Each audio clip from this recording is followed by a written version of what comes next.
Students, welcome all. हम chapter 3 start कर चुके थे। आज हम उसके अंदर पढ़ेंगे ग्राफिकल मेथड, मतलब ग्राफ कैसे बनाना है। उसके अंदर आपको कुछ टिप्स दूंगी कि ग्राफ बनाते टाइम हमें किन चीज़ों का ध्यान रखना है। तो चलिए स्टार्ट करते हैं। मैं इक्वेशन ले रही हूँ x + 3y = 6, x + 3y = 6, और दूसरी इक्वेशन ले रही हूँ 2x - 3y = 12। ये ग्राफिकल मेथड से हमें सॉल्व करना है। अगर हम रफली देखें तो देखो यहाँ पे कोफिशिएंट हम a1/a2, b1/b2 और c1/c2 को रफली चेक भी कर सकते हैं कि हमारे पास में ग्राफ में कैसी लाइंस आएगी। तो यहाँ पे 1/2 और ये 3/-3 और ये -6/-12, क्योंकि मैंने कहा था 6 को इक्वल के उस साइड और 12 को उस साइड ले जाकर फिर ये वाली वैल्यूज निकालना। तो यहाँ पे देखो ये 1/2 है, ये 3 × 1 = 3 और ये 1/2। तो यहाँ पे नॉट इक्वल आ रहे हैं। जहाँ पर a1/a2 और b1/b2 नॉट इक्वल होते हैं, इसका मतलब इंटरसेक्टिंग लाइंस होती हैं और उसका यूनिक सॉल्यूशन होता है, एक आंसर निकलता है। अब ग्राफ बनाते टाइम हमें क्या करना है? सबसे पहले देखो, जो लाइन होती है, जो भी लीनियर इक्वेशन होगी, मतलब जिसकी पावर 1 होती है, जिसमें वेरिएबल की पावर 1 होती है, उसे लीनियर इक्वेशन कहते हैं। उसका मतलब होता है कि ग्राफ में एक लाइन बनेगी। लाइन बनाते टाइम देखो, कोई भी लाइन बनाने के लिए मिनिमम 2 पॉइंट जरूरी है। एक पॉइंट से मैं कहूँ लाइन बनानी है तो अपन कितनी भी लाइन बना सकते हैं। तो एक लाइन के लिए कम से कम 2 पॉइंट का होना जरूरी है कि एक पॉइंट ये, एक पॉइंट ये, अब ये एक लाइन बन सकती है। 3 पॉइंट ले लो, 3 पॉइंट पे लाइन बन सकती है। ठीक है, कम से कम 2 पॉइंट तो हमें निकालने ही है, तो हम 2 पॉइंट निकाल सकते हैं। अब ग्राफ बनाते टाइम सबसे ज्यादा अच्छी चीज ये होती है कि अगर हम पॉइंट 0 लेकर काम करें, x को भी 0 और एक बार y को 0, उससे क्या होता है, हमें जो पॉइंट होता है वो डायरेक्ट एक्सिस पर मिल जाता है। ये हमारा ग्राफ होता है, ये x एक्सिस होती है, ये y एक्सिस होती है। इनमें एरो लगाना होता है क्योंकि लाइन से जो चल रही है एक्सिस, और ये ओरिजिन पॉइंट होता है O, 0 0 वाला पॉइंट। ठीक है, अगर हम कोई वैल्यू x = 0 लेंगे तो x = 0 पे y की वैल्यू हमें डायरेक्टली मिल जाएगी यहाँ पे, और x की वैल्यू यहाँ पे, तो वो ज़्यादा इजी रहता है। तो सबसे पहला काम हम यही करेंगे कि अगर x 0 y 0 रख के हमारी वैल्यू निकल रही है तो लेंगे। दूसरी चीज़ यहाँ पे ये ध्यान रखनी है कि जब हम वैल्यू निकाल रहे हैं जिसकी भी, x की या y की, वो पॉइंट में ना आए। पॉइंट में ना आए तो सबसे ज़्यादा अच्छा है। ग्राफ बनाने में प्रॉब्लम होती है पॉइंट में। ठीक है, अब फर्स्ट इक्वेशन में ले रही हूँ, ये इक्वेशन नंबर 1, ये इक्वेशन नंबर 2। लिखने का पैटर्न ध्यान रखना। जैसे क्वेश्चन है, हम लिखेंगे इन इक्वेशन 1 x + 3y = 6। ये इक्वेशन है। हम यहाँ पे एक बॉक्स बना रहे हैं, x और y। ठीक है, अब हमें करना क्या है? देखो, एक बार अगर मैं x को 0 रख लूँ तो क्या आंसर आता है? हम देखते हैं अगर पूरा आंसर आ रहा है तो सबसे अच्छी चीज़ है, हमारे पास है x + 3y = 6। यहाँ पे मैं क्या कर रही हूँ? सबसे पहले पुट x = 0, मतलब x की जगह 0 रख रही हूँ। तो x की जगह मैं क्या रख रही हूँ? 0। x की जगह 0, प्लस का प्लस 3y = 6। अब हमें पता है कि 0 का कोई मतलब तो होता नहीं है, मतलब ओनली 0 लग रहा है तो 0 तो प्लस हटा सकते हैं अपन इसको। तो हमारे पास क्या बचा? 3y = 6। अब क्या होगा? y = 6/3, ये मल्टीप्लाई में डिवाइड में आ जाएगा। डिवाइड करेंगे 3 × 2 = 6, तो y की वैल्यू आ गई 2।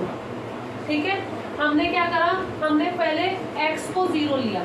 जब x को 0 लिया तो y कितना आ गया? 2 आ गया। पूरी वैल्यू अगर मिल रही है तो सबसे अच्छा है हम 0 ही लें। अगर यहीं पर मेरे पास पॉइंट में चीज़ आ जाती तो मैं क्या करती? मैं 0 नहीं लेती, कुछ और नंबर लेती, 1 2 3 या कुछ भी। ठीक है, इस चीज़ का पहली बात ध्यान रखना है। अब एक और पॉइंट लेते हैं, 2 पॉइंट लेने हैं हमें। अब मैं दूसरा पॉइंट, इसी इक्वेशन की बात कर रही हूँ, इसी इक्वेशन में अब मैं क्या करती हूँ? y को 0 ले लेती हूँ। एक बार तो x को 0 ले लिया और अब किसको ले रही हूँ? y को 0 ले रही हूँ। तो ठीक है, y को 0 लेंगे, x का x प्लस 3 मल्टीप्लाई y की जगह क्या आ जाएगा? 0 = 6। x प्लस 3 0 = 0, 0 से किसी को मल्टीप्लाई करेंगे 0 ही आएगा। ये आ गया मेरे पास x = 6। मेरे पास पूरी वैल्यू आ गई, कंप्लीट होल नंबर आ गया, इंटीजर आ गया।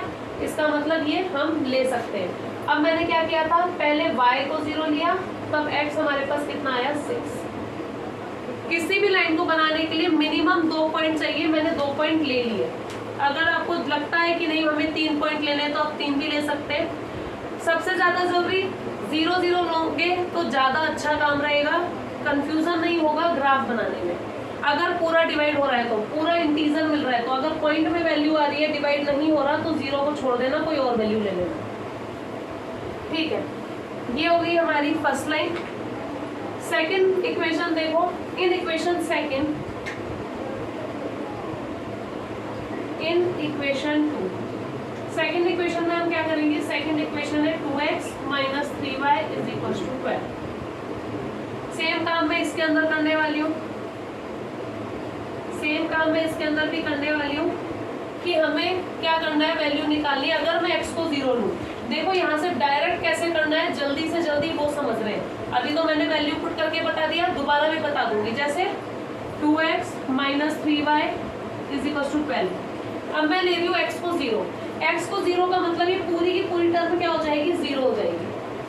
x को 0 लेती है, पूरी टर्म 0 हो जाएगी, तो हमारे पास बचेगा माइनस का 3y और 12। यहाँ निशान में गड़बड़ी होनी चाहिए कि हमने इसको 0 कर दिया तो 3 को माइनस भूल गए। निशान का स्पेशली ध्यान रखना है, साइन का। ये 0 हो गया तो आ गया minus 3y is equal to 12, और यहाँ से y is equal to 12 upon minus 3। ये मल्टीप्लाई में डिवाइड में आ गया, डिवाइड करेंगे 3 4 12 और माइनस का 4 आएगा। मतलब हमने जब x को 0 लिया तो y कैसा आया, माइनस का 4 आया।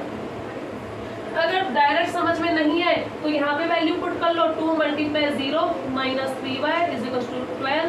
2 इंटू 0 क्या होता है 0, minus 3y is equal to 12। 0 का कोई मतलब नहीं है तो यहाँ माइनस का 3y बचेगा, केवल 3y मत लिख देना। ठीक, सेम इसी के अंदर अब हम लेते हैं y को 0।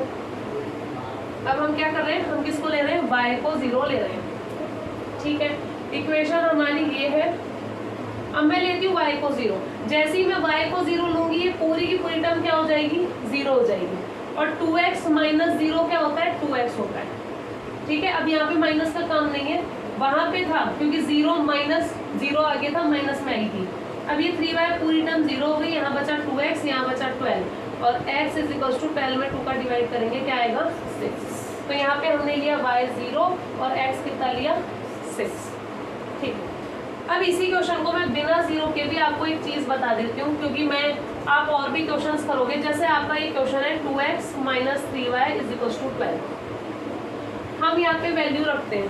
ठीक है, किसकी वैल्यू रखनी चाहिए, देखो कोशिश ये करना जो डिवाइड करें ना अपन, वो 2 से करें, 3 से नहीं करें, क्योंकि 3 से डिवाइड करने में बहुत प्रॉब्लम होती है, लेकिन 2 से डिवाइड आसानी से हो जाता है। मतलब इसके अंदर मैं ऐसे करूंगी, एक तो ये माइनस वाली टर्म को उस साइड कर दिया, 12 प्लस 3y, ये माइनस का 3y है, उस साइड जाके प्लस का 3y हो गया।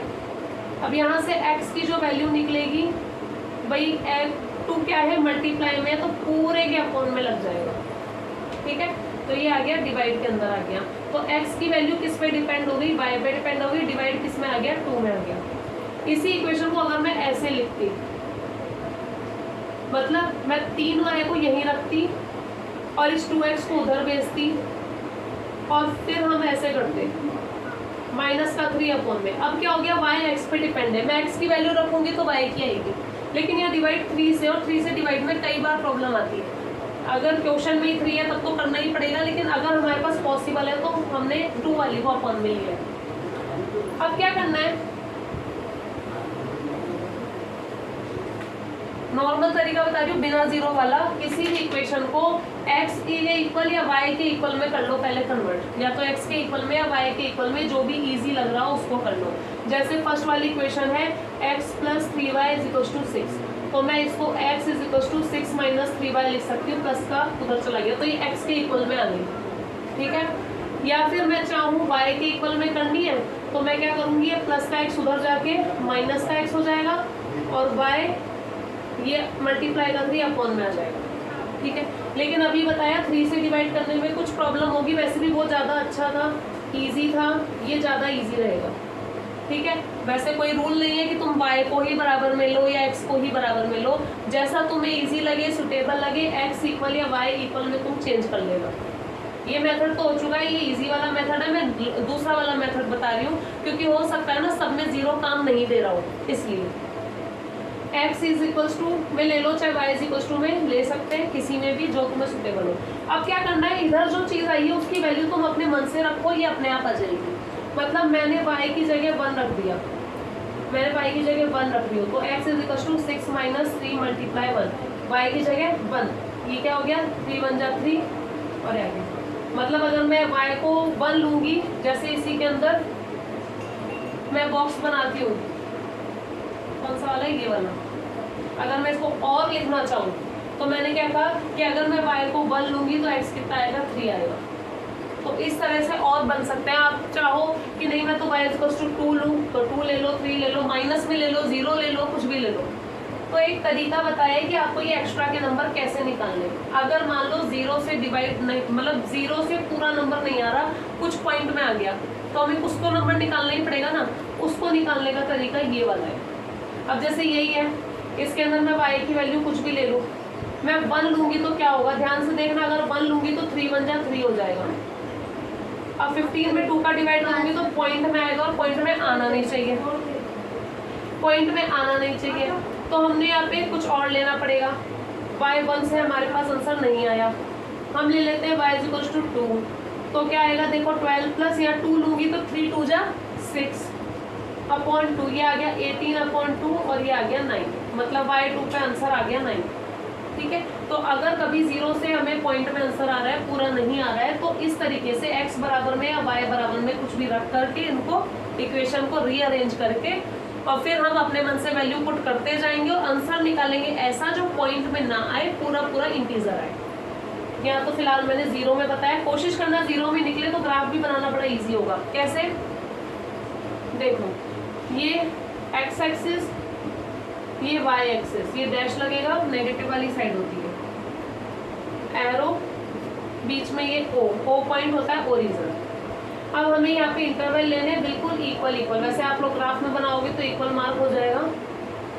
अब इंटरवल कैसे लेते हैं, उसका यहाँ स्केल भी लिखना पड़ता है हमें। स्केल में हम लिखते हैं ऑन x एक्सिस, कि हमने x एक्सिस पर क्या लिया है, और एक आएगा ऑन y एक्सिस। यहाँ पे तुम लिख सकते हो 1 बॉक्स या 1 यूनिट, कुछ भी लिख सकते हो, 1 बॉक्स इज इक्वल टू या 1 यूनिट। ठीक है, अब स्केल कैसे ले रहे हैं, हमारे पास x की वैल्यूज क्या है 0 6 0 6, या तो 0 6 है तो अपन नॉर्मल 1 2 3 4 5 6 ले सकते हैं। अगर कुछ और होती तो उस हिसाब से हम देखते हैं कि इंटरवल कैसा लेना है। मतलब यहाँ पे मान लो वैल्यूज थोड़ी सी ज़्यादा दी हुई है, 15 तक दी हुई है, 20 तक दी हुई है, तो अपन 1 2 3 4 करेंगे तो 20 तक हमारे पास ग्राफ थोड़ी होगा इतना बड़ा।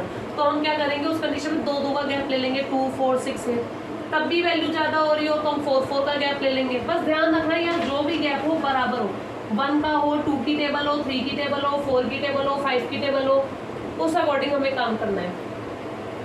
इसका मतलब हमने यहाँ एक बॉक्स कितना लिया है, 1 की टेबल ली है ना, 1 का बॉक्स, तो x एक्सिस पे 1 यूनिट। अगर 2 की टेबल लोगे तो यहाँ लिख देना 2 यूनिट, 3 की टेबल लोगे तो 3 यूनिट, जितने का गैप लोगे उतने की यूनिट। ठीक है, ऐसे ही इस साइड में माइनस वाली चीज आ जाएगी। अब y की बात करो, y में हमारे पास है 0 है, 2 है और माइनस का 4 है, 2 0 -4 और 0, y में यही है। इसका मतलब वैसे तो 2 2 का गैप सही है, 1 2 3 4 लोगे तब भी ज़्यादा बड़ा नहीं जा रहा ग्राफ, नीचे जाएगा 1 2 3 और माइनस का 4 नीचे आएगा और 1 और 2 ऊपर आएगा, तो इतना तो जगह होती है ग्राफ में। ये एक्स्ट्रा की लाइन बनाने की जरूरत नहीं है, जो काम नहीं आ रहा उसको। ठीक है, तो तब भी चल जाएगा काम। हम चाहे कि नहीं, हम तो 2 की टेबल लेंगे, तो 2 की टेबल से गैप ले लो, 2 1 जा 2 2 जा 4 2 6 8 2 2 2 4 6 8 माइनस का। ठीक है, फिलहाल तो मैं यहाँ पे नॉर्मल ले लेती हूँ, -1 -2 -3 -4, यहाँ पे लिया 1 2 3 4, यानी y एक्सिस पे भी हमने कितने की टेबल ली है, 1 की। कितने का गैप लिया है, 1 का, तो y एक्सिस पे यूनिट कितनी आ जाएगी, 1 बॉक्स की 1 आ जाएगी। ये तो हो गया हमारा स्केलिंग, हमने स्केलिंग कैसे की। अब पॉइंट देखो जीरो में कितना इजी होता है, सीधा सा लगा देना, x कितना है 6, तो x पे 6 का है ये रहा, ठीक है। y कितना है 2, तो y पे 2 का है ये रहा, और इन दोनों को स्केल से सीधा मिला देना, ठीक है। दोनों साइड एरो लगा देना, और इसके एक साइड में कहीं भी इस साइड या इस साइड इक्वेशन लिख देना। पहली वाली इक्वेशन क्या है ना, ये x + 3y = 6, मतलब ये पहली इक्वेशन की लाइन है हमारे पास, ये लिखना जरूर। ग्राफ बनाने के भी तरीके होते हैं, केवल डायरेक्ट लाइन नहीं बनानी, हमें मेंशन भी करना है। अब नेक्स्ट वाला देखो, x = 6 कहाँ रहा, ये रहा, और y कितना है -4, y -4 ये रहा, और इन दोनों की लाइन को सीधा सा मिला दिया। और ये कौन सी इक्वेशन है, सेकंड वाली, 2x - 3y = 12, लिख दिया। तो ये तो हमारा हो गया ग्राफ। किसी भी अलग क्वेश्चन में अलग अलग ग्राफ बनेगा, या जीरो पे वैल्यू निकल रही थी तो बनाना बहुत आसान था। अब आंसर क्या होता है, जहाँ पे क्रॉस होता है, आंसर होता है जिस पॉइंट पे कट किया एक दूसरे को। कट कहाँ किया, इस वाले पॉइंट पे। इस वाले पॉइंट पे x कितना है 6 और y कितना है 0, x कितना है 6 और y कितना है 0। तो इस इक्वेशन का जो सॉल्यूशन आया है लास्ट में हम यहाँ पे लिखेंगे, इसके बाद में ग्राफ बनाएंगे अलग से, पर इसके नीचे लिख देंगे by graphical method, by graphical method, और फिर हम लिख देंगे x क्या आया 6, y आया 0, और ये आ गया हमारा आंसर, ठीक है। और ग्राफ को इसके साथ अटैच कर देंगे, ये काम हमें करना है। तो ये तो मैंने बहुत सिंपल सा क्वेश्चन लिया था, ठीक है। इस तरह से आपको क्वेश्चंस करने हैं अपने ग्राफ के। आपकी बुक का क्वेश्चन नंबर 4 नहीं, क्वेश्चन नंबर कौन सा है ग्राफ का, 4 ही तो है, क्वेश्चन नंबर 4 को ग्राफ से करना, ठीक है। Thank you.